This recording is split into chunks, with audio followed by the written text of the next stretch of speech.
माधव जय राधा माधव, राधा माधव जय राधा माधव, राधा माधव जय।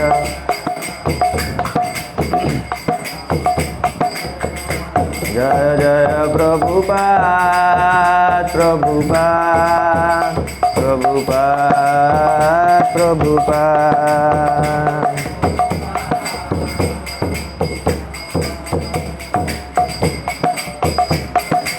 निताय गौर हरि बोल हरि बोल हरि बोल हरि बोल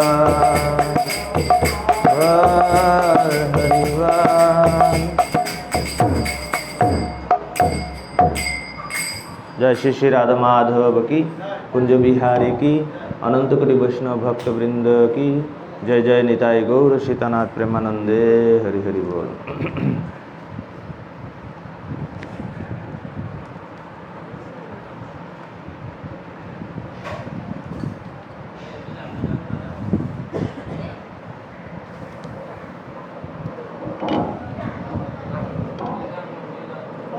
ओम ज्ञानतिमिरान्धस्य ज्ञानाञ्जनशलाकया चक्षुरुन्मिलितं येन तस्मै श्रीगुरवे नमः। श्रीचैतन्यमनःभीष्टं स्थापितं येन भूतले स्वयं रूप कदा मह्यं ददाति सपदान्तिकं। वन्देऽहं श्रीगुरो श्रीयुतपदकमलं श्रीगुरून् वैष्णवांश्च श्रीरूपं साग्रजातं सहगण रघुनाथान्वितं तं सजीवं साद्वैतं सावधूतं परिजनसहितं कृष्णचैतन्यदेवं श्रीराधाकृष्णपादान् सहगण ललिता श्रीविशाखान्वितांश्च नमोऽयं विष्णुपदाय कृष्णप्रेष्ठाय भूतले श्रीमते भक्तिवेदान्त स्वामिनेति नामिने। नमस्ते सरस्वती देवे गौरवाणी प्रचारिणे निर्विशेष शून्यवादी पाश्चात्यदेशतारिणे। वाञ्छाकल्पतरुभ्यश्च कृपा सिन्धुभ्यो एव च पतितानां पावनेभ्यो वैष्णवेभ्यो नमो नमः। हे कृष्ण करुणा सिन्धु दीनबन्धो जगत्पते गोपेश गोपिकाकान्त राधाकान्त नमस्तुते। तप्तकाञ्चन गौराङ्गी राधे वृन्दावनेश्वरी वृषभानुसुते देवी प्रणमामि हरिप्रिये। वृन्दावै तुलसीदेव्यै प्रिया वै केशवस्य च कृष्णभक्तिप्रददेवी सत्त्ववत्यै नमो नमः। जय श्रीकृष्ण चैतन्य प्रभु नित्यानन्द श्री अद्वैत गदाधर शिवासादि गौरभक्तवृंद। हरे कृष्ण कृष्ण कृष्ण हरे हरे, हरे राम राम राम हरे हरे। ओम नमो भगवते वासुदेवाय, ओम नमो भगवते वासुदेवाय, ओम नमो भगवते वासुदेवाय। तो আমরা অত্যন্ত ভাগ্যবান যে আগত শ্রী শ্রী রাম নবমী মহোৎসব উপলক্ষে এই রাম কথা আমরা শ্রবণ করার সুযোগ পাচ্ছি শ্রী শ্রী রাধা শ্যামসুন্দর মন্দিরে। তো আমরা এই রাম কথা শুরু করার পূর্বে আমরা ভগবান শ্রীরাম এবং সীতার প্রণাম মন্ত্র সবাই বলবো। আমার পিছনে আপনারা সবাই বলবেন। রামায় রামভদ্রায় রামচন্দ্রায় মেধসে রঘুনাথায় নাথায় সীতাयै পতয়ে নমঃ। रामाय रामभद्राय रामचंद्राय मेधसे रघुनाथाय नाथाय सीतायै पतये नमः।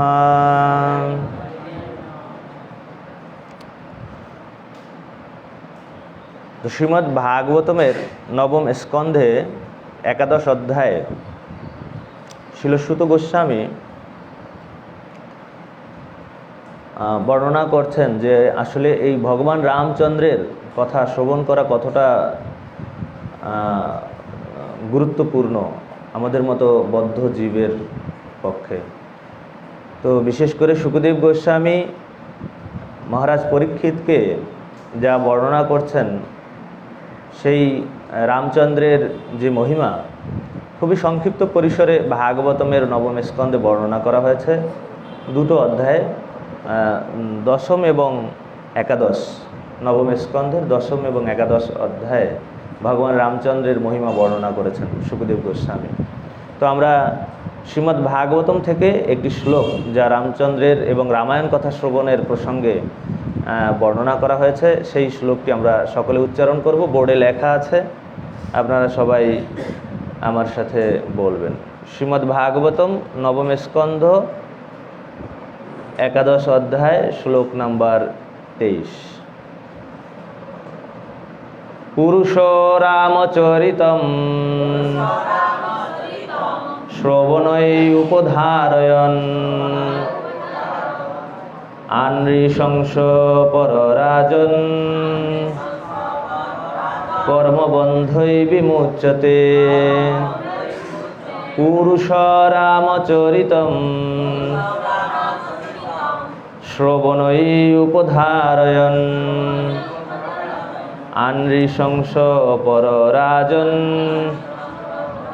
কর্মবন্ধৈ বিমুচ্যতে। পুরুষ রামচরিতম শ্রবণৈ উপধারয়ন আনৃশংস পররাজন কর্মবন্ধৈ বিমুচ্যতে। কেউ রিপিট করবেন? শ্রী শুক উবাচ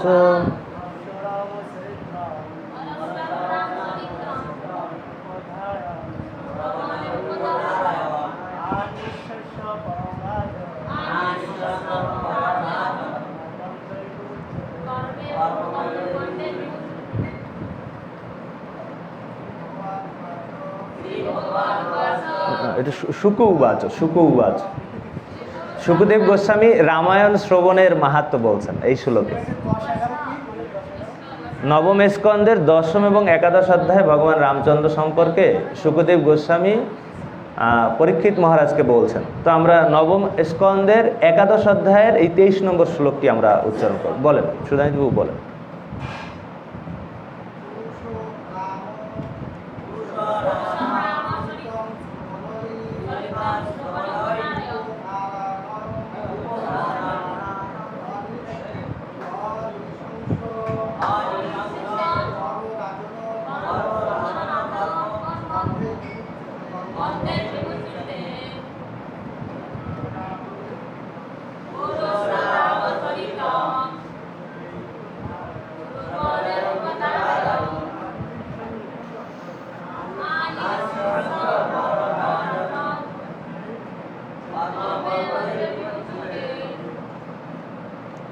তো এই শ্লোকের মাধ্যমে আমরা বুঝতে পারি যে রামায়ণ কথা শ্রবণ করা কতটা জরুরি।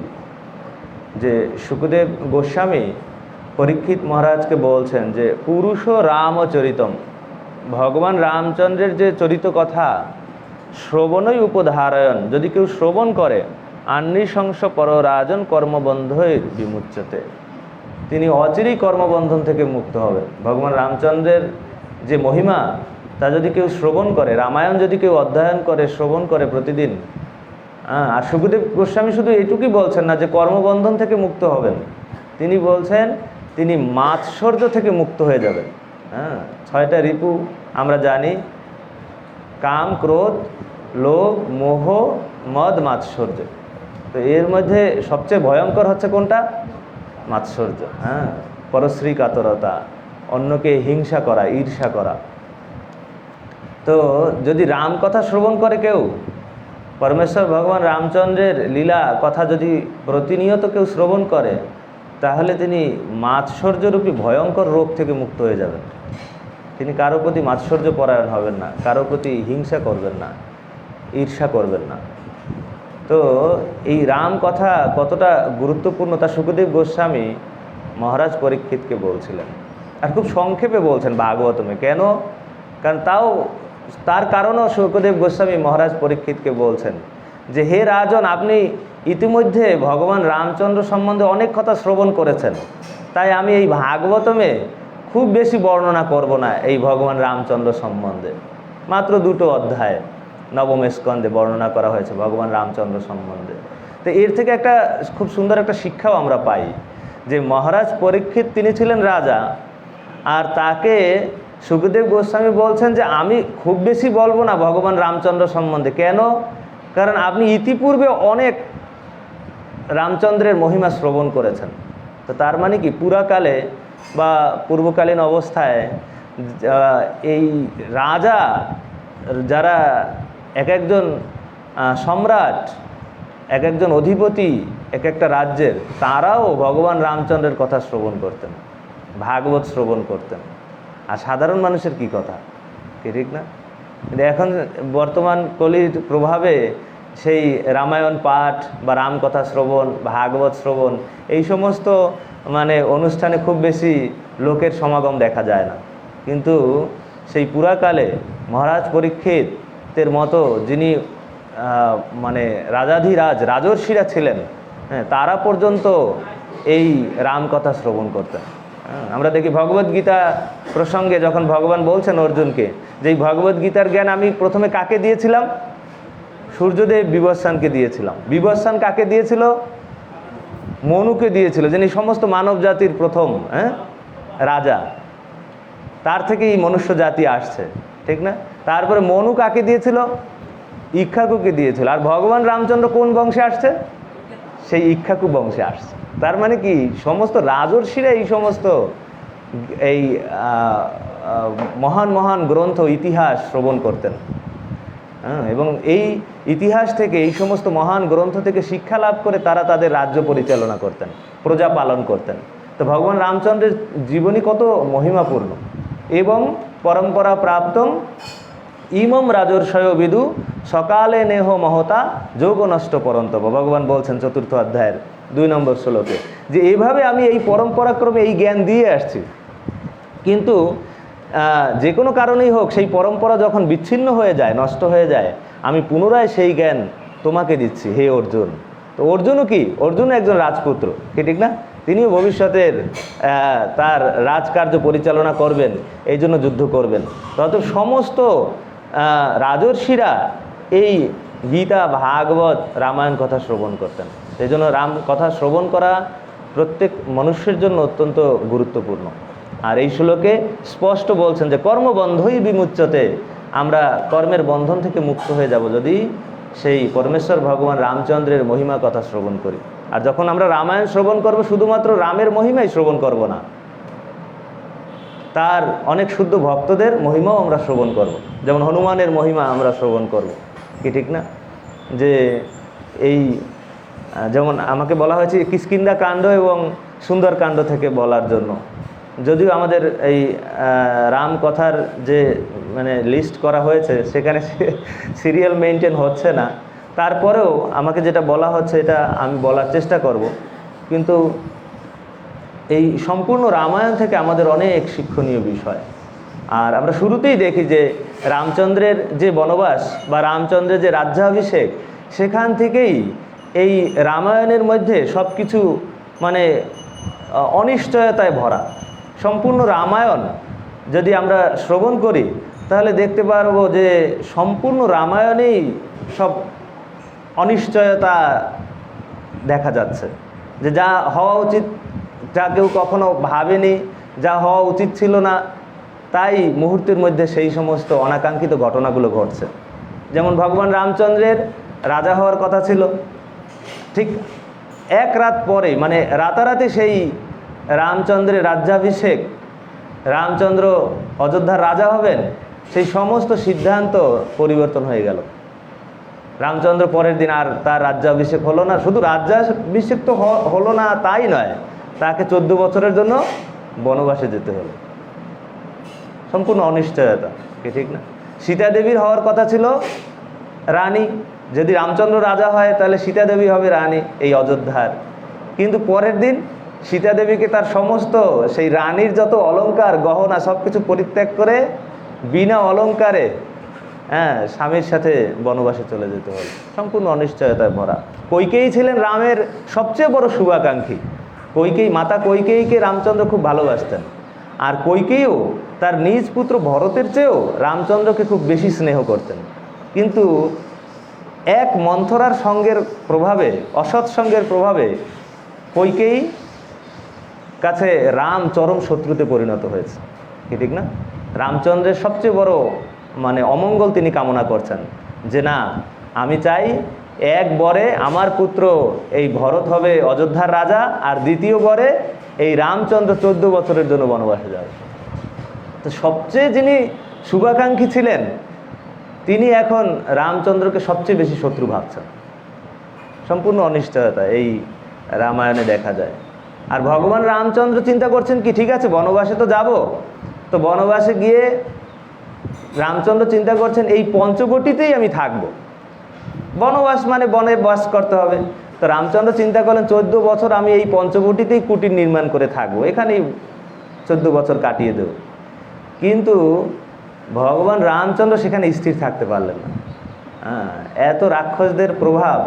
ভগবান রামচন্দ্র শুধু পঞ্চবটি নয়, পঞ্চবটি থেকে তিনি কোথায় গেলেন? সেই দণ্ডকারণ্য, তারপরে আর কোন বনে গেলেন? আর কিষ্কিন্ধা নগরীতে গেলেন। আর কিষ্কিন্ধা নগরী থেকে তিনি সেই সমুদ্রের উপরে সেতু নির্মাণ করে সমুদ্র পার করে লঙ্কায়ও গেলেন, যা রামচন্দ্রের এত পরিকল্পনা ছিল না এই বনবাসের সময়। তো সম্পূর্ণ অনিশ্চয়তায় এই ভগবান রামচন্দ্রের জীবনী, এই রামায়ণ গ্রন্থটি ভরা। তো আমাদের এই রামকথাও অনিশ্চয়তার মধ্যে চলছে। যে শুরুতে বলা হয়েছিল যে ধারাবাহিকভাবে এক একটা কাণ্ড এক একজন বলবেন, কিন্তু ধারাবাহিকতা মেনটেন করা হয় নাই। তো আমরা এখন কিষ্কিন্ধা কাণ্ড, যা হচ্ছে সেই বালির রাজ্য, বালি ছিলেন কিষ্কিন্ধা নগরীর সম্রাট, আর তার ভাইকে ছিলেন সুগ্রীব। তো আমরা সেই কিষ্কিন্ধা কাণ্ড সম্বন্ধে শ্রবণ করব। এবং সুগ্রীবের মন্ত্রী ছিলেন হনুমান। তো আমি আগেই বলছিলাম যে ভগবান রামচন্দ্রের কথা শ্রবণ করতে হলে তার শুদ্ধ ভক্ত হনুমানের কথাও শ্রবণ করতে হবে। তো হনুমান হচ্ছেন ভক্তদের জীবনে একজন আইডল। হনুমান কিভাবে ভগবান রামচন্দ্রের সেবা করেছিলেন, কিভাবে ভগবান রামচন্দ্রের সন্তুষ্টির জন্য তিনি জীবনের কত বড় ঝুঁকি নিয়েছিলেন, তো সেই শিক্ষা আমরা পাবো এই কিষ্কিন্ধা কাণ্ড থেকে। যে কিষ্কিন্ধা কাণ্ডে শুরুতেই ভগবান রামচন্দ্র যখন তার ভ্রাতা লক্ষ্মণকে নিয়ে তিনি, সীতা দেবী তো আগেই হরণ হয়ে গেছে, কিষ্কিন্ধায় প্রবেশের পূর্বেই সীতা দেবীর হরণ হয়ে যায়। আর ভগবান রামচন্দ্র অত্যন্ত বিলাপ করছেন, তিনি কান্না করছেন। আর তার ভ্রাতা, ছোট ভ্রাতা লক্ষ্মণ তাকে শুধু বারবার শক্তি প্রদান করছেন বিভিন্ন অনুপ্রেরণা দিয়ে, যে শোক করাই যথেষ্ট নয়, আমরা সময়ের অপচয় না করে মাতা সীতার অন্বেষণ করি। আর তাকে উদ্ধারের জন্য যাদের যাদের কাছ থেকে সাহায্য গ্রহণ করতে হয় তাদের কাছ থেকে আমাদের সাহায্য গ্রহণ করা উচিত। তো শেষ পর্যন্ত যখন কিষ্কিন্ধা নগরীতে প্রবেশ করেন, তখন দূর থেকেই কিষ্কিন্ধা নগরীর যে সম্রাট বালি ছিলেন, সেই বালি তার ভ্রাতা সুগ্রীবকে তিনি যুদ্ধে তার সাথে দ্বন্দ্ব হয় এবং তাকে পরাজিত করে তাকে তিনি রাজ্য থেকে বহিষ্কার করে দেন। আর সেই সুগ্রীব পরবর্তী সময়ে ভগবান রামচন্দ্রের সাথে মৈত্রী স্থাপন করেন, কারণ দুজনেরই অবস্থা একই রকম। ভগবান রামচন্দ্র সীতা দেবীকে হারিয়ে, রাজ্য হারিয়ে বনবাসে, আর সুগ্রীব ঠিক একই রকম, তার স্ত্রীকে হরণ করে নিয়ে যায় তার ভ্রাতা বালি। সুগ্রীবের স্ত্রীর নাম ছিল, বালির স্ত্রীর নাম ছিল তারা, আর সুগ্রীবের স্ত্রীকে ছিল রুমা। তো এই সুগ্রীবের স্ত্রী রুমাকে বালি হরণ করে নিয়ে যায়, আর সুগ্রীবকে তার রাজ্য থেকে বিতাড়িত করে। আর এই কারণে সুগ্রীব বুঝতে পারছিলেন যে আমার এবং এই রামচন্দ্রের একই অবস্থা। অতএব আমরা যদি পরস্পর মৈত্রী স্থাপন করি তাহলে ভগবান রামচন্দ্র আমাকে আমার রাজ্য এবং স্ত্রীকে ফিরে পেতে সাহায্য করবে, আর আমিও ভগবান রামচন্দ্রকে আমার সমস্ত শক্তি এবং সামর্থ্য দিয়ে সাহায্য করব সীতা দেবীকে উদ্ধার করার জন্য। তো এইভাবে কিষ্কিন্ধা নগরীতে যখন ভগবান রামচন্দ্র প্রবেশ করেন, রাম এবং লক্ষ্মণকে দূর থেকে উঁচু পাহাড়ের উপর থেকে দর্শন করেই তাদের হাতে যে তীর এবং ধনুক অস্ত্রশস্ত্র দর্শন করে, তো সুগ্রীব একটু ভুল বুঝতে পেরেছিল। সুগ্রীব মনে করেছিল যে এরা হয়তো বালির কোনো অনুচর হবে, যারা আমাকে খোঁজ করার উদ্দেশ্যে এখানে এই পাহাড়ের পাদদেশে আসছে। তো সুগ্রীব তার মন্ত্রী হনুমানকে প্রথমে প্রেরণ করে যে তুমি যাও এবং দেখো যে এরা কারা, এদের পরিচয় তুমি নিজেকে ছদ্মবেশ ধারণ করে এদের পরিচয়টা নাও, আসল পরিচয় কী উদ্দেশ্যে এরা এখানে এসেছে। তো হনুমানের বর ছিল যে হনুমান যে কোনো সময় যে কোনো রূপ ধারণ করতে পারবে, ইচ্ছা করলে নিজেকে খুব ছোট করতে পারবে, ইচ্ছা করলে নিজেকে অনেক বড় করতে পারবে।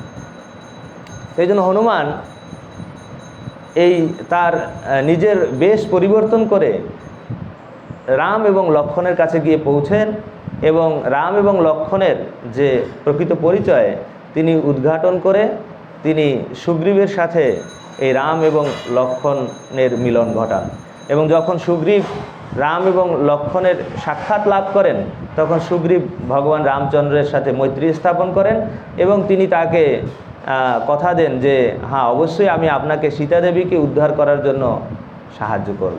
তো এইভাবে আমরা দেখি যে এই ভগবান রামচন্দ্র কিভাবে এই কিষ্কিন্ধা নগরীতে প্রবেশ করেন এবং কিষ্কিন্ধা নগরীতে প্রবেশ করে সুগ্রীবের সাথে মৈত্রী স্থাপন করে তিনি বালিকে যুদ্ধে পরাজিত করেন এবং তাকে হত্যা করেন।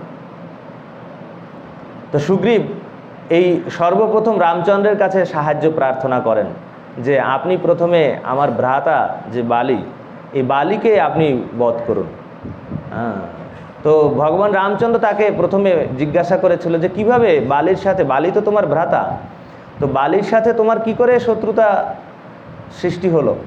তো তখন সুগ্রীব সেই ঘটনা বর্ণনা করছেন, অনেক বড় ব্যাখ্যা এখানে করা হয়েছে, আমাদের ভক্তিবিকাশ স্বামী মহারাজ করছেন যে কিভাবে বালি এবং সুগ্রীব সেই ময়দানবের পুত্রের সাথে যুদ্ধে অংশগ্রহণ করতে গিয়েছিলেন।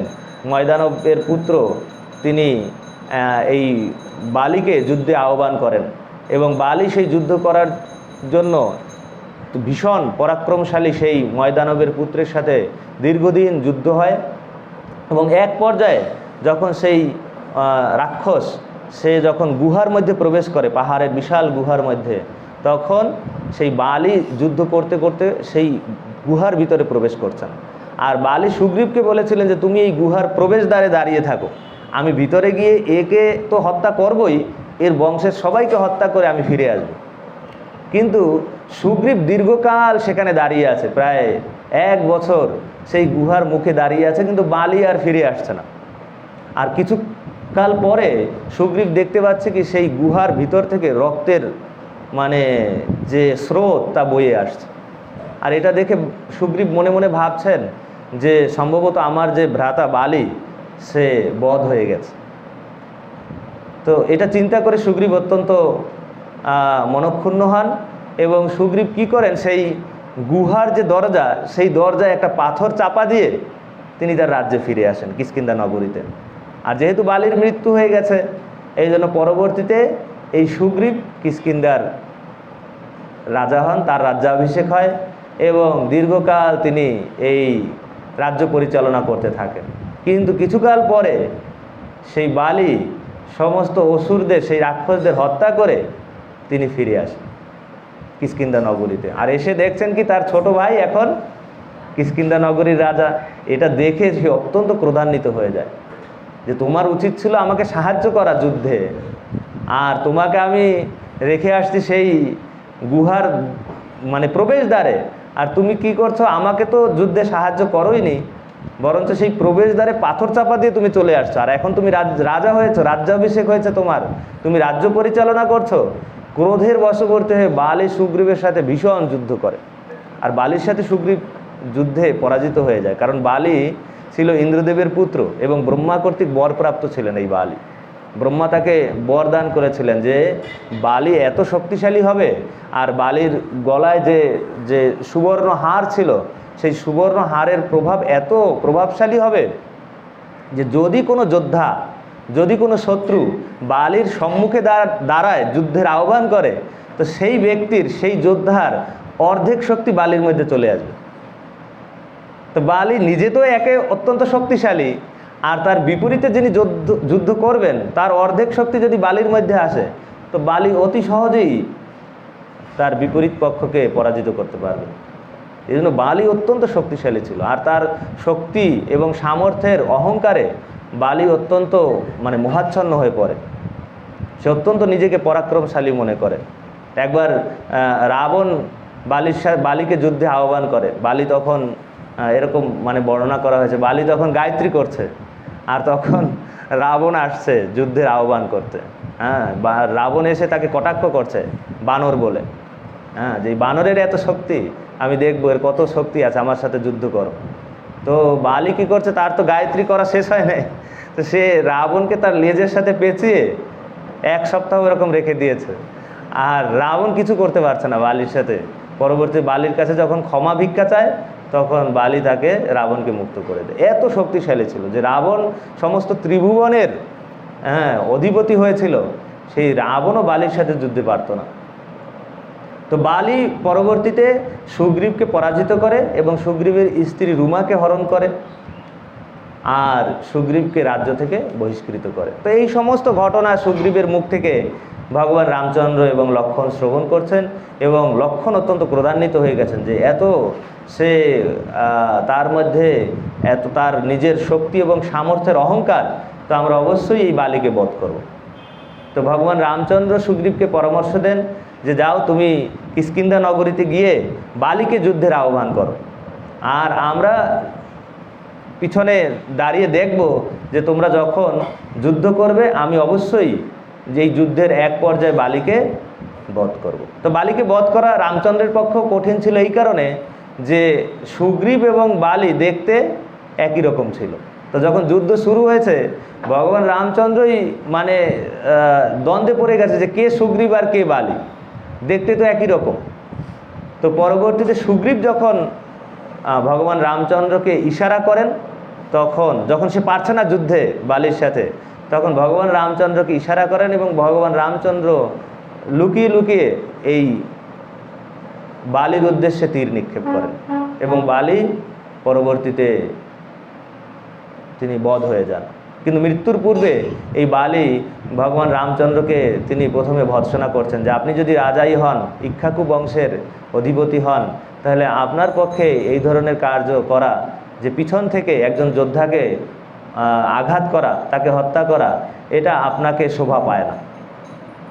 তো পরবর্তীতে ভগবান রামচন্দ্র এই বালিকে অনেক বড় শিক্ষা প্রদান করেন যে কেন ভগবান রামচন্দ্র বালিকে পিছন থেকে বধ করেছেন। জয় শ্রী শ্রী রাধা শ্যাম সুন্দর কি, জগন্নাথ বলদেব সুভদ্রা দেবী কি, জয় জয় নিতাই গৌর সীতানাথ প্রেমানন্দে, হরি হরি বল। তো ভগবান রামচন্দ্র বালিকে কেন পিছন থেকে বধ করেছেন, এর ব্যাখ্যা তিনি স্বয়ং এই রামায়ণে দিয়েছেন, অর্থাৎ বাল্মীকি মুনি সেটা বর্ণনা করছেন যে ভগবান রামচন্দ্র তিনি বলছেন যে দেখো, তুমি হচ্ছ বানর, বানর মানে পশু, অতএব পশুকে যে কোনোভাবেই হত্যা করা হোক না কেন, তাতে কোনো পাপ হয় না। সে যে পিছন থেকে হোক, সামনে থেকে হোক, যে কোনোভাবেই বধ করা যেতে পারে। আর আমি যেহেতু ক্ষত্রিয়, আর ক্ষত্রিয় চাইলে তার রাজ্যের কোনো পশুকে হত্যা করতে পারে।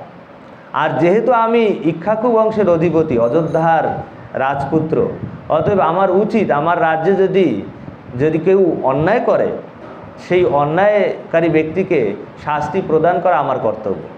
অতএব তুমি অন্যায় করেছো, কারণ ছোট ভাইয়ের স্ত্রীকে তুমি ভোগ করেছো, আর ছোট ভাইকে তার যে ন্যায় অধিকার, তা থেকে তুমি বঞ্চিত করেছো, অতএব তোমাকে হত্যা করা পাপ নয়। তো এইভাবে বিভিন্ন রকম যুক্তি দাঁড় করাচ্ছেন। আর একটা যুক্তি তো আমরা বুঝতেই পারি, বালির সামনে আসলে তো অর্ধেক শক্তি বালির মধ্যে চলে যাবে। তো এই জন্য ভগবান রামচন্দ্র সামনে আসেন নাই, যে সামনে গেলে তো অর্ধেক শক্তি বালির মধ্যে চলে যাবে। হ্যাঁ, একবার এরকম একটা খুব সুন্দর কাহিনীও আছে যে হনুমানের সাথে একবার এই বালির যুদ্ধ হয়। তো হনুমান তো অত্যন্ত পরাক্রমশালী। তো হনুমান স্বাভাবিকভাবে তার শক্তি বা সামর্থ্যের কোনো অহংকার ছিল না, কারণ হনুমান ছিলেন ভক্ত। আর যারা অভক্ত, যারা আসরিক প্রবৃত্তি সম্পন্ন, আসরিক ভাবাপন্ন, তাদের মধ্যে তাদের সামর্থ্য, তাদের জ্ঞান, তাদের শক্তির অহংকার আছে। তো একবার বালি সে যখন দেখছে যে আমি তো ব্রহ্মার দ্বারা বর প্রাপ্ত, যে আমার সাথে কেউ যুদ্ধে পারবে না, যদি কেউ আমাকে যুদ্ধে আহ্বান করে, আমার সামনে এসে দাঁড়ায়, তার অর্ধেক শক্তি আমার শরীরে প্রবেশ করবে, অথবা আমার সাথে তো এই ত্রিভুবনে কেউই যুদ্ধে পারবে না। তো এরকম চিন্তা করতে করতে বালি একটা বনের ভিতর থেকে প্রবেশ করছেন, আর সেই বনের যত বড় বড় বৃক্ষ আছে তা তুচ্ছ লতা পাতা ঘাসের মতো মনে করে সব উপরে ফেলে দিচ্ছে বালি, এত শক্তিশালী বালি। তো বালি যখন এরকম করছে, বনের মধ্যে এরকম তাণ্ডব শুরু করেছে, তখন ওই বনের মধ্যেই হনুমান তখন রাম নাম জপ করতেছেন। এক জায়গায় ধ্যানস্থ অবস্থায় তিনি রাম নাম জপ করছেন। তো বালির এরকম তাণ্ডব দেখে হনুমান খুব তার সাধনায় ডিস্টার্ব হয়ে গেছে, যে এই বনের মধ্যে কে এরকম তাণ্ডব সৃষ্টি করছে, যে আমার ধ্যান ভঙ্গ হয়ে গেছে। তো তখন হনুমান তাকিয়ে দেখছে যে এ তো বালি। তখন বালিকে হনুমান শান্ত হতে বলছে। যখন হনুমানের কথায় বালি কর্ণপাত করেনি, বরঞ্চ বালি তাকে বানর বলে তুচ্ছ জ্ঞান করেছে, যে তোমার মতো তুচ্ছ বানর আমাকে কি উপদেশ দিতে পারে, আর তুমি কার নাম জপ করছো। তখন হনুমান তাকে বলছে, দেখো, শক্তি বা সামর্থ্য যতই থাকুক না কেন, এই সব কিছু ভগবান রামচন্দ্রের আশীর্বাদ। তো তোমার যদি শক্তি থাকে, তুমি এটা ভগবান রামচন্দ্রের আশীর্বাদ মনে করে তুমি রাম নাম জপ করো, আমি যেরকম করছি তুমিও সেরকম করো। তখন এই বালি বলছে যে রাম, এই নামটা তো আমি এই প্রথম শুনলাম, হ্যাঁ, রাম আবার কে? আমি তো কখনো তার নাম শুনিনি, আর তুমি এই অপরিচিত ব্যক্তি, কোথাকার কোন তুচ্ছ ব্যক্তির নাম জপ করছো, আর আমাকে তুমি উপদেশ প্রদান করছো। যখন এরকম কথা বলছে, তখন হনুমান অত্যন্ত ক্রোধান্বিত হয়ে গেছে। হনুমান অত্যন্ত শান্ত, কিন্তু যখন তার প্রভু রামচন্দ্রকে উপেক্ষা করেছে বালি, তখন হনুমান বালির সাথে যুদ্ধের আহ্বান করেছে। তো যুদ্ধটা হবে আগামীকাল। হনুমান বলছে, আগামীকাল আমরা যুদ্ধে অংশগ্রহণ করব। কে অধিক শক্তিশালী, কার ভুজায় কত শক্তি রয়েছে, তার পরীক্ষা হবে আগামীকাল। তো এই কথা বলে দুজন দুদিকে চলে যান। কিন্তু এই কথা যখন ব্রহ্মার কাছে পৌঁছে, তখন ব্রহ্মা হনুমানের কাছে চলে যান। ব্রহ্মা হনুমানকে গিয়ে বলে, তাকে অনুরোধ করেন যে এই যুদ্ধ যেন তিনি না করেন, কারণ ব্রহ্মা জানতেন যে বালি যতই শক্তিশালী হোক না কেন, তিনি কখনোই হনুমানের সাথে পারবেন না। তো হনুমান ব্রহ্মাকে বলছেন, দেখেন, আমি এই যুদ্ধ কখনোই করতাম না যদি বালি আমাকে অপমান করত, কিন্তু যেহেতু বালি আমার প্রভু শ্রীরামকে অপমান করেছেন, আমি অবশ্যই এই যুদ্ধ করব। আমাকে ক্ষমা করবেন, আমি আপনার কথা রক্ষা করতে পারলাম না, এরকম ব্রহ্মার কাছে হনুমান বলছেন। তখন ব্রহ্মা দেখছেন যে হনুমান তো, তাকে তো কোনোভাবেই সংবরণ করা যাচ্ছে না, তিনি অবশ্যই যুদ্ধ করবেন বালির সাথে। আর যেহেতু বালি হচ্ছে ব্রহ্মার বরপ্রাপ্ত ছিলেন, এজন্য বালির প্রতিও ব্রহ্মার একটু তার একটু সহানুভূতি ছিল, যে বালিকে কি করে রক্ষা করা যায়, হনুমানের সাথে যুদ্ধ করলে তো বালি নিশ্চিত বধ হয়ে যাবে। তো তখন হনুমানকে ব্রহ্মা আবার অনুরোধ করলেন যে দেখেন, ঠিক আছে, আপনি যুদ্ধ করবেন আগামীকাল বালির সাথে, কিন্তু আমার একটা অনুরোধ, যে আপনার শরীরে যে শক্তি আছে তার 90% শক্তি আপনি আপনার কুটিরে রেখে যাবেন, আর 10% শক্তি নিয়ে আপনি বালির সাথে যুদ্ধ করবেন। তো হনুমান বলছে, ঠিক আছে, আমি আমার শক্তির 100 ভাগের 90 ভাগ আমি এই কুটিরে রেখে যাব, আর 10 ভাগ শক্তি নিয়ে আমি বালির সাথে যুদ্ধ করব, 10%। তো ঠিক আছে, পরের দিন যুদ্ধের জন্য হনুমান বালিকে আহ্বান করছেন। আর বালি তো চিন্তা করছে যে হনুমান যখনই আমার সামনে এসে দাঁড়াবে, হনুমান যতই শক্তিশালী হোক না কেন, তার অর্ধেক শক্তি আমার শরীরে প্রবেশ করবে, আর আমি অত্যন্ত বলশালী হব, আর হনুমানকে আমি অতি সহজেই পরাজিত করতে পারব। তো যখন হনুমান বালির সামনে এসে দাঁড়ায়, তখন দাঁড়ানোর সাথে সাথে হনুমানের অর্ধেক শক্তি বালির মধ্যে চলে যায়। আর যখন হনুমানের সমস্ত শক্তি বালির মধ্যে প্রবেশ করে তখন বালি এত শক্তিশালী হয়, তার শরীরের অঙ্গ প্রত্যঙ্গ এতটা স্ফীত হয় যে সেই শক্তি ধরে রাখার মতো ক্ষমতা বালির ছিল না। বালির সমস্ত অঙ্গ মানে ফেটে রক্ত বেরোচ্ছে। তো নিজের শরীরের দিকে তাকিয়ে বালি দেখছে যে একই অবস্থা, যুদ্ধ শুরু হয় না, এখনই আমার শরীর থেকে রক্ত বেরোচ্ছে, আমার শরীর থেকে রক্তপাত হচ্ছে, সমস্ত শরীর রক্তাক্ত হয়ে গেছে। তো বালি ভয়ে হনুমানের সামনে থেকে পলায়ন করছে, আর গিয়ে ব্রহ্মার কাছে গিয়ে বলছে, আপনি কি বর দিলেন যে আমি অত্যন্ত শক্তিশালী হব, পরাক্রমশালী হব, কেউ আমাকে হারাতে পারবে না, কিন্তু হনুমানের সামনে দাঁড়ানোর সাথে সাথে তো আমার শরীর থেকে রক্ত বেরোচ্ছে। তখন ব্রহ্মা তাকে বোঝাচ্ছেন, দেখো হে পুত্র বালি, তুমি কার সামনে যুদ্ধ করতে গিয়েছো? এই হনুমান তার পূর্ণ শক্তি নিয়ে তোমার সামনে আসেনি, তার শক্তির মাত্র 10% শক্তি নিয়ে তোমার সামনে আসছে, আর সেই অর্ধেক যখন তোমার শরীরে প্রবেশ করছে তোমার শরীরের এই অবস্থা। হনুমানের শক্তির যা 100 ভাগের 10 ভাগ শক্তি, তার অর্ধেক শক্তি তুমি ধারণ করতে পারছো না, তুমি কিভাবে যুদ্ধ করবে হনুমানের সাথে? তখন বালি বুঝতে পারছেন যে আমার ভগবান শ্রীরামচন্দ্রের চরণে অপরাধ হয়ে গেছে এবং তার শুদ্ধ ভক্ত হনুমানের চরণে অপরাধ হয়ে গেছে। তখন বালি এসে হনুমানের কাছে ক্ষমা ভিক্ষা চায়। কিন্তু যেহেতু আসরিক ভাবাপন্ন, ওইসব কথা মনে নাই হনুমানের, মানে এই বালির। তো বালি পুনরায় তার মানে এই সুগ্রীবের সাথে অসৎ আচরণ করে, তিনি অন্যায় করেন এবং পরবর্তীতে ভগবান রামচন্দ্র এই বালিকে বধ করেন। এবং বালিকে বধ করার পরে তিনি সুগ্রীবকে কিছু সময় দেন, যেহেতু যুদ্ধে সে অত্যন্ত ক্লান্ত হয়ে গেছেন। আর ভগবান রামচন্দ্র 4 মাসের জন্য গুহায় প্রবেশ করেন, সেখানে তিনি লক্ষ্মণের সাথে কিছুকাল অবস্থান করেন।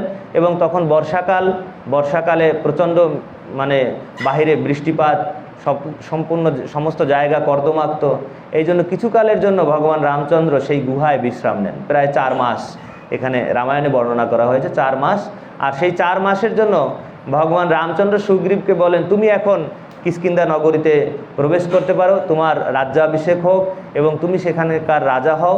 এবং বালির যে পুত্র অঙ্গদ অত্যন্ত ভক্তিপরায়ণ ছিলেন, এই জন্য অঙ্গদকে তুমি পালন পোষণ করো এবং পরবর্তীতে আমরা যখন সীতা উদ্ধারের জন্য আমরা রওনা হব, তখন তুমি অর্থাৎ সুগ্রীব এবং অঙ্গদ আমাকে সাহায্য করবে। তো এরকম কথা বলে ভগবান রামচন্দ্র সুগ্রীবকে তার রাজ্যে অর্থাৎ রাজ্যাভিষেক করে তাকে রাজা বানান এবং কিছুকাল তাকে রাজ্যে অবস্থান করার জন্য বলেন। কিন্তু দুর্ভাগ্যের বিষয় হচ্ছে এই যে সুগ্রীব তার যে ভগবান রামচন্দ্রকে যে কথা দিয়েছিলেন যে আমি সীতা উদ্ধারে আপনাকে সাহায্য করব, সেই কথা সম্পূর্ণ তিনি ভুলে যান। তিনি রাজ্যের মোহে এবং স্ত্রীর মোহে, তাকে স্ত্রীকে ফিরে পান অনেক বহুদিন পরে।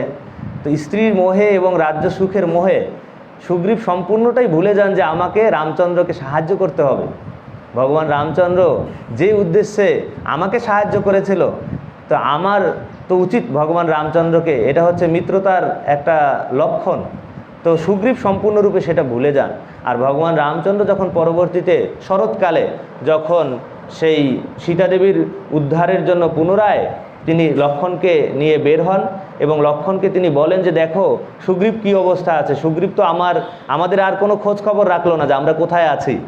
হ্যাঁ, তো তখন লক্ষ্মণ পুনরায় কিষ্কিন্ধা নগরীতে প্রবেশ করেন এবং লক্ষ্মণ অত্যন্ত ক্রোধান্বিত হয়ে যান যে এই সুগ্রীব হচ্ছে অকৃতজ্ঞ, সে মানে উপকার ভুলে গেছে। হ্যাঁ, এটা হচ্ছে অকৃতজ্ঞতার একটা বহিঃপ্রকাশ।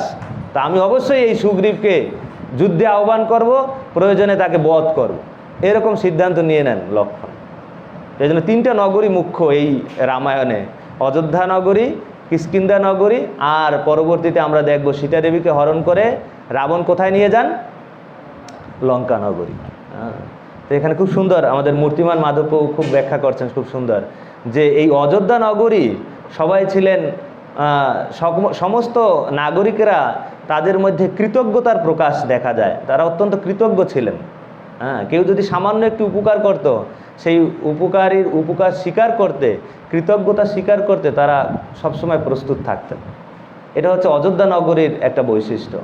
আর কিষ্কিন্ধা নগরীর অধিবাসীদের বৈশিষ্ট্য কি, তারা হচ্ছে অকৃতজ্ঞ, অর্থাৎ কৃতজ্ঞ যা কেউ যদি তাদেরকে উপকার করে সেই উপকারীর উপকার তারা ভুলে যান।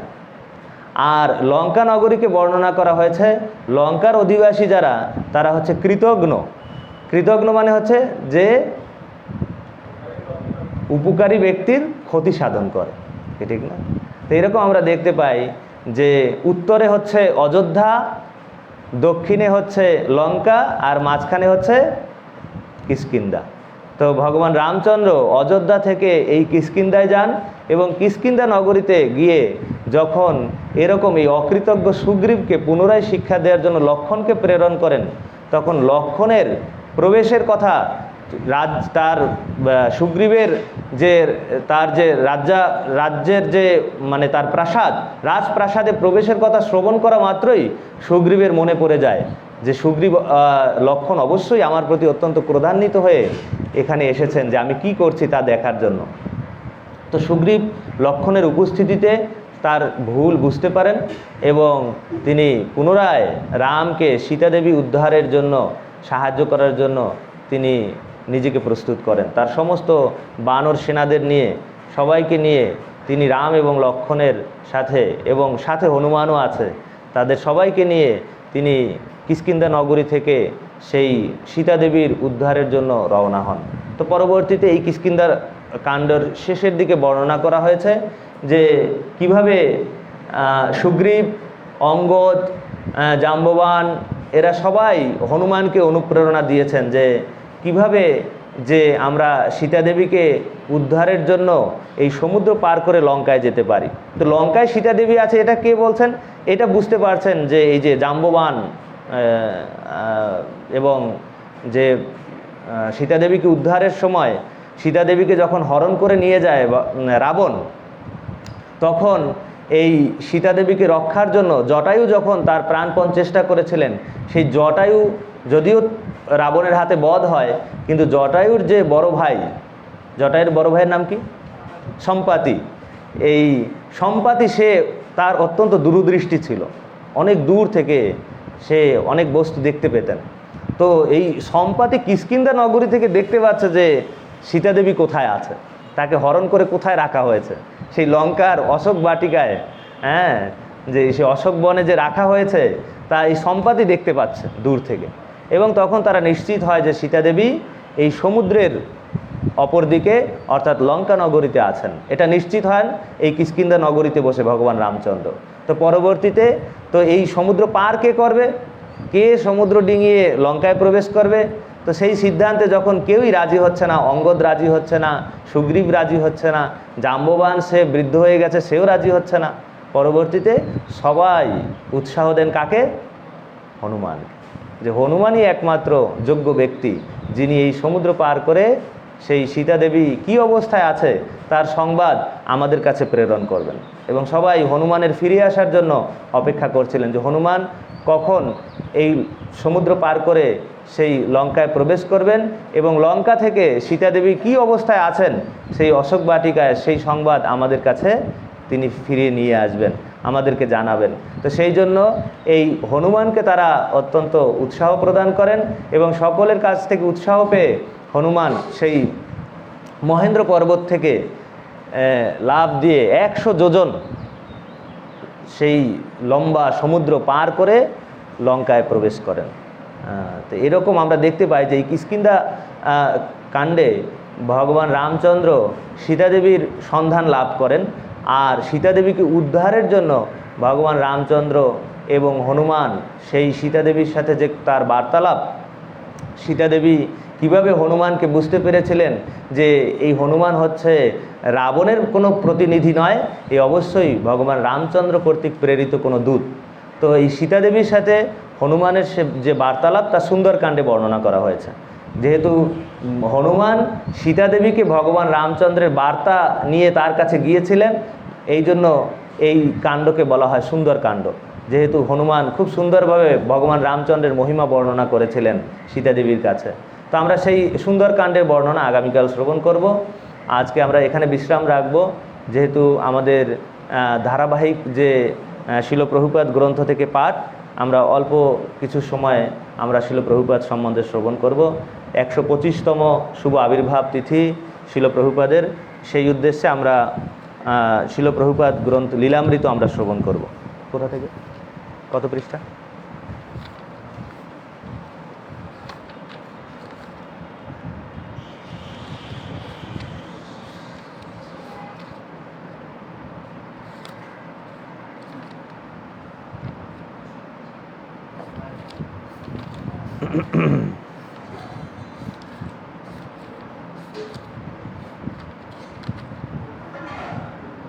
দ্বিতীয় অধ্যায়। তো দ্বিতীয় অধ্যায়, প্রথম পরীক্ষা ক্ষেত্র। তির্যক গতিতে বাসটা টার্মিনাল থেকে বেরিয়ে এলো ম্যানহ্যাটন শহরের দিনের আলোয় এবং আকাশ ছোঁয়া বাড়িগুলোর ছায়ায় পিচ বাঁধানো রাস্তায় শহরের ভিড়ের মধ্যে দিয়ে চলতে শুরু করলো। তারপর তা হাডসন নদীর নিচে লিঙ্কন টানেলের মধ্যে দিয়ে হাডসন নদীর অপর পারে নিউ জার্সি শহরের রাজকীয় পথ জার্সি টার্ন পাইক ধরে বিরাট বিরাট তেলের ড্রাম বোঝাই মাঠের পাশ দিয়ে ম্যানহ্যাটন শহরকে বায়ে রেখে এগিয়ে চলল। সেই রাস্তায় একসঙ্গে পাশাপাশি 3টি লাইন ধরে গাড়ির সারি প্রচণ্ড বেগে ছুটে চলেছে। একটু পরেই রাস্তার ডান দিকে নিউ ইয়র্ক এয়ারপোর্ট দেখা গেল। সেখানে মাটিতে কয়েকটি জেট এরোপ্লেন দাঁড়িয়ে আছে। রাস্তার পাশে উঁচু উঁচু ইস্পাতের থামে ইলেকট্রিকের তার দিগন্ত পর্যন্ত প্রসারিত হয়ে ঝুলছে। প্রভুপাদ এর আগে এরকম বিরাট কিছু দেখেননি। তিনি উপলব্ধি করলেন যে আমেরিকার সংস্কৃতি উৎকট রাজসিক। তার মূল মন্ত্র হচ্ছে ক্রমবর্ধমান কামনা বাসনার চরিতার্থতা। ভগবদ্গীতায় শ্রীকৃষ্ণ অর্জুনকে বলেছেন, হে কৌন্তেয়, অসীম কামনা বাসনার থেকে রজগুণের জন্ম হয় এবং তার ফলে মানুষ কর্মফলের বন্ধনে আবদ্ধ হয়ে পড়ে। আমেরিকার সেই পরিবেশ শিল প্রভুপাদের কাছে একটা প্রচণ্ড উন্মত্ততার মতো মনে হয়েছিল। কি এমন জরুরি কাজে এখানকার মানুষ এই প্রচণ্ড গতিতে উত্তরে দক্ষিণে পূর্বে পশ্চিমে ছুটে চলেছে? তাদের সেই ব্যস্ততার সঙ্গে কৃষ্ণ সেবার কোনো সম্বন্ধ নেই। প্রভুপাদ বুঝতে পারছিলেন যে মানুষ যে ছুটছে এর সাথে কৃষ্ণ সেবার কি সম্বন্ধ? কোনো সম্বন্ধ নেই। তারা শুধুমাত্র ইন্দ্রিয় তৃপ্তির জন্য এত সব প্ল্যান পরিকল্পনা ছুটাছুটি করছে। তা কেবল জড় সুখ ভোগের ব্যর্থ প্রয়াস। রাস্তার পাশে বড় বড় বোর্ডে নানা রকম বিজ্ঞাপনে সেখানকার মানুষের জীবনের লক্ষ্য তিনি উপলব্ধি করতে পারলেন। তিনি দেখলেন মানুষকে পশুতে পরিণত করার উন্মাদ প্রচেষ্টা। দিল্লি থেকে বৃন্দাবন যাওয়ার পথে সেই দিনগুলিতে কয়েকটি মাত্র বিজ্ঞাপনের বোর্ড চোখে পড়ত। সেই পথে সাধারণত দেখা যেত খোলা মাঠ, রাস্তার পাশ দিয়ে বয়ে চলা ছোট নদী, মন্দির, ছোট ছোট ঘরবাড়ি আর খেতে কর্মরত কৃষকদের। সেই রাস্তার অধিকাংশ মানুষই গরুর গাড়িতে, সাইকেলে নয়তো পায়ে হেঁটে চলে। আর বৃন্দাবনে পথ চলতে চলতে সকলেই একে অপরকে জয় রাধে, হরে কৃষ্ণ বলে সম্বোধন করে। কিন্তু এখানে জার্সি টার্ন পাইকের পাশের মাঠগুলি কলকারখানা আর বিরাট বিরাট বড় বড় তেলের ড্রামে ভর্তি। সর্বত্রই বিজ্ঞাপনের বোর্ড।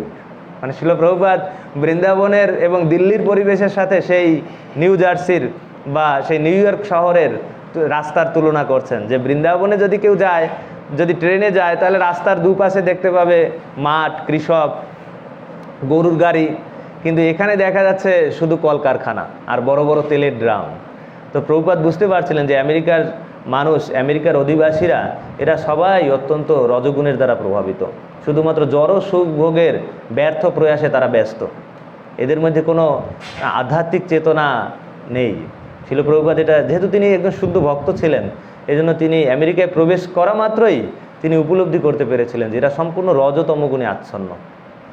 হরে কৃষ্ণ কৃষ্ণ কৃষ্ণ হরে হরে, হরে রাম রাম রাম হরে হরে। জয় জগৎগুরু শিল প্রভুপাদ কি, শিল প্রভুপাদ লীলামৃত কি, জয় রামচন্দ্র ভগবান কি, রাম কথা কি, সমবেত ভক্তবৃন্দ কি, জয় জয় নিতাই গৌর সীতানাথ প্রেমানন্দে হরি হরি বল। বংশা কল্পতরুভ্যশ্চ কৃপা সিন্ধুভ্যশ্চ পতিতানাং পাবনেভ্যো। জয় শিল প্রভুপাদ কি জয়। আজকে কত তারিখ? 16।